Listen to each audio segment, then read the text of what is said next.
BA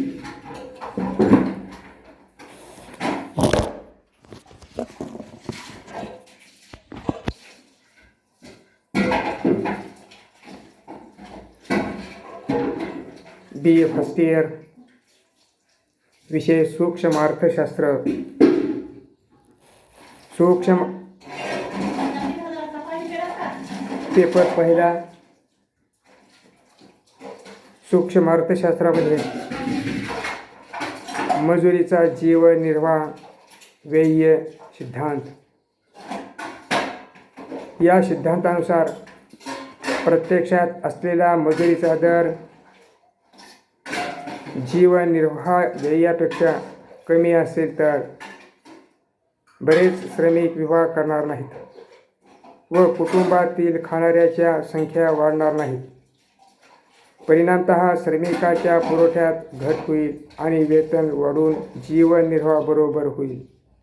या उलट जर प्रत्यक्षात मजुरीचा दर हा जीवननिर्वाह व्ययापेक्षा जास्त असेल तर दीर्घकाळात मजुरीची संख्या वाढेल. त्यामुळे मजुरीचा दर घटत जात असतो. तो जीवननिर्वाह सिद्धांताबरोबर होईल. ह्या जीवननिर्वाह सिद्धांतावर अनेक अर्थशास्त्रज्ञांनी टीका केलेली आहेत. सर्वप्रथम पहिली टीका आहे, जीवननिर्वाह व्ययाचे अचूक मापन करता येत नाही. प्रत्येक श्रमिकाच्या कुटुंबातील सदस्याची संख्या वेगवेगळी असल्याने जीवननिर्वाह व्यय अचूकपणे मोजता येत नाही, अशी टीका करण्यात आलेली आहे. नंबर दुसरा टीका आहे एकांगी सिद्धांत. या सिद्धांतात केवळ श्रमिकाच्या पुरवठ्याचे स्पष्टीकरण केले आहे. श्रमिकाच्या मागणीची बाजू विचारात घेतली नाही. म्हणून हा सिद्धांत अपूर्ण व एकांगी स्वरूपामध्ये पडतो, अशी दुसरी टीका केलेली आहे. नंबर तिसरी टीका अशी आहे, मजुरीच्या भिन्नतेचा विचार नाही. हा सिद्धांत संपूर्ण अर्थव्यवस्थेत एक बाजूचा दर कसा ठरतो हे स्पष्ट करतो. प्रत्यक्षात मात्र वेगळ्या व्यवसायात मजुरीचे दर वेगवेगळे असतात. मजुरीच्या या भिन्नतेचा विचार या सिद्धांतात करण्यात आलेला नाही. म्हणून हा सिद्धांत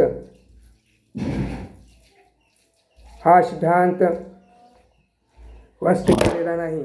म्हणून मजुरीच्या दरात भिन्नता का असते?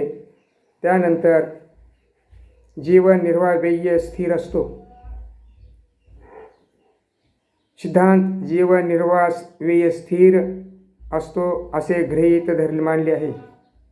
प्रत्यक्षात जीवननिर्वाह व्यय परिस्थितीनुसार बदलत असतो. भौतिक प्रगती सोबतच सामाजिक प्रगती व्यय वाढत असतो, याचा विचार या सिद्धांतात झालेला नाही. 5. सीमांत उत्पादकतेचा विचार नाही. या सिद्धांतामध्ये जी सीमांत उत्पादकता आहे, ह्या सीमांत उत्पादकतेचा विचार केलेला नाही. श्रमिकाची सीमांत उत्पादकता व मजुरीचा दर यांच्यात कोणताही संबंध नसतो, असा चुकीचा अर्थ या सिद्धांतातून स्पष्ट होतो. श्रमिक संघाचा विचार नाही. श्रमिकाचा संघ असतो.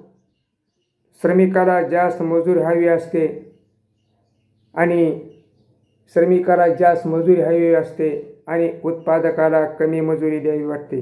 मग हा जो संघ असतो श्रमिक संघ, ह्या श्रमिक संघ मालक आणि श्रमिक याच्यात वर्ग संघर्ष होतो, यांचा विचार या सिद्धांतात केलेला नाही. मजुरीचा दर ठरविण्यात श्रमिक संघटनेची भूमिका महत्त्वपूर्ण असते. हा महत्त्वाचा भाग या सिद्धांतात दुर्लक्षित केलेला आहे. नंबर 7, कार्यक्षमतेचा विचार नाही. जी मजुराची काम करण्याची कार्यक्षमता असते, ह्या मजुराच्या कार्यक्षमतेचा विचार या सिद्धांतात केलेला नाही. श्रमिक जास्त कार्यक्षम असेल तरीही त्याला जीवननिर्वाह इतकाच मजुरी द्यावी हे मत अनन्यपूर्ण आहे. नंबर 8 ही टीका आहे. जीवनमानाचा विचार नाही.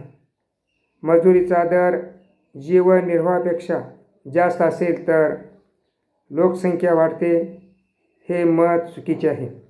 कारण मजुरीचा दर जास्त असेल तर आपले जीवनमान टिकवून ठेवण्यासाठी श्रमिक आपले कुटुंब मर्यादित ठेवतात.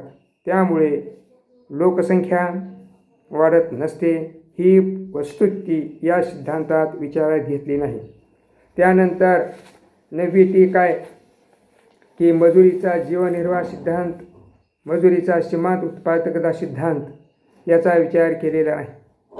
या सिद्धांतात डॉक्टर मार्शल, प्राध्यापक क्लार्क, प्राध्यापक विक्स्टीड यांनी आपापले मत स्पष्ट केलेले आहे. मजुरीचा दर कसा ठरतो याचा मजुरीचा दर हा सीमांत उत्पादकतेवरून ठरत असतो. ज्या मजुराची सीमांत उत्पादकता जास्त असते त्या मजुराला मिळणारा मोबदला हा जास्त असतो आणि ज्या मजुराची सीमांत उत्पादकता कमी असेल तर त्या मजुराला देण्यात येणारी मजुरी ही कमी असते. सीमांत उत्पादकतेचा अर्थ इतर परिस्थिती कायम असताना श्रमिकाच्या संख्येत एका श्रमिकाची वाढ केली असता दुसऱ्या श्रमिका उपाय म्हणून होणारी शुद्ध वाढ म्हणजे सीमांत उत्पादकता होय. मग सीमांत उत्पादकता श्रमिकाने काम करत असताना, उत्पादन करत असताना शेवटच्या नगाची जी भर पडते त्याला आपण सीमांत उत्पादकता देखील असे म्हणतो. मग श्रमिकाची संख्या ज्या प्रमाणामध्ये वाढत जाते त्या प्रमाणामध्ये सीमांत उत्पादकता घटत जाते, म्हणजेच मजुरीच्या दरामध्ये वाढ होत असते. समजा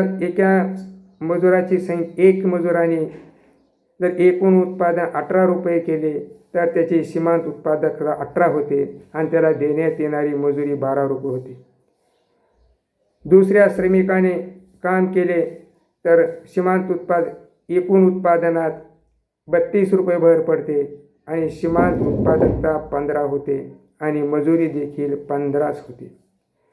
तिसऱ्या श्रमिकाने एकूण उत्पादनात 45ने वाढ केली तर सीमांत उत्पादकता 12 होते आणि मजुरी दरसुद्धा 12 होते.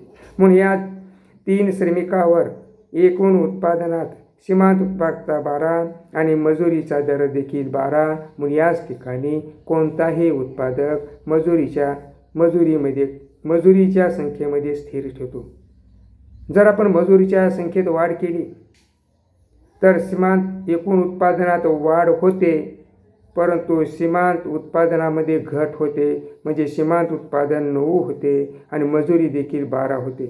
म्हणून पुन्हा त्याच उत्पादकाने जर मजुरीच्या दरात 5 नग वाढवले तर एकूण उत्पादन 60 होते आणि सीमांत उत्पादकता 6 होते, म्हणून मजुरीचा दर तेच राहते. म्हणून मजुरीच्या संख्येमध्ये ज्या प्रमाणामध्ये वाढ होत जाईल त्या प्रमाणात सीमांत उत्पादकतेमध्ये घट होत असते आणि एकूण उत्पादनात देखील पर्यायाने घट होत असते. हे आपण कोष्टकाच्या सहाय्याने पाहिलेले आहे. म्हणून सीमांत उत्पादकतेचा वक्र हा डावीकडून उजवीकडे उतरत्या स्वरूपाचा जातो. म्हणजेच मजुरीच्या संख्येमध्ये वाढ केली असता एकूण उत्पादनामध्ये त्या प्रमाणामध्ये वाढ होत नाही, तर सीमांत उत्पादकतेमध्ये काय होते?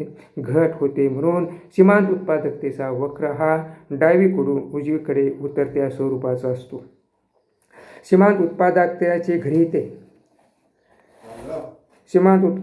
गृहीते वस्तू विपणित आणि घटक विपणित परिपूर्ण स्पर्धा असते. अर्थव्यवस्थेत पूर्ण रोजगार असतो. दीर्घकाळ विचारात घेतलेला आहे. सर्वच माणसे काम करत असतात. श्रमिक व संयोजक यांची सौदाशक्ती समान असते. श्रमिक आणि गतिक्षमता असतात. श्रमिक व संयोजक यांची सौदाशक्ती समान असते. संयोजक श्रमाची सीमांत एक विभाजनशील घटक असेल. सरकार मजुरीचा दर ठरवित हस्तक्षेप करीत नाही. म्हणून अराशी सीमांत उत्पादकतेचा नियम आपण देखील पाहिलेला आहे. म्हणून मजुरीच्या सीमांत उत्पादकतेच्या गृहीतानंतर मजुरीच्या सिद्धांतावरील टीका. श्रम बाजारात पूर्ण स्पर्धा असते असे गृहीत धरणे चुकीचे आहे, कारण प्रत्यक्षात अपूर्ण स्पर्धा आढळत नाही. सर्व श्रमिक कार्यक्षमतेच्या दृष्टीने सारखे मानण्यात सिद्धांत चूक ठरलेला नाही. म्हणून हे जे सिद्धांत आहेत, हे जे टीका आहेत, ह्या टीका उद्याच्या शिकेमध्ये पाहू.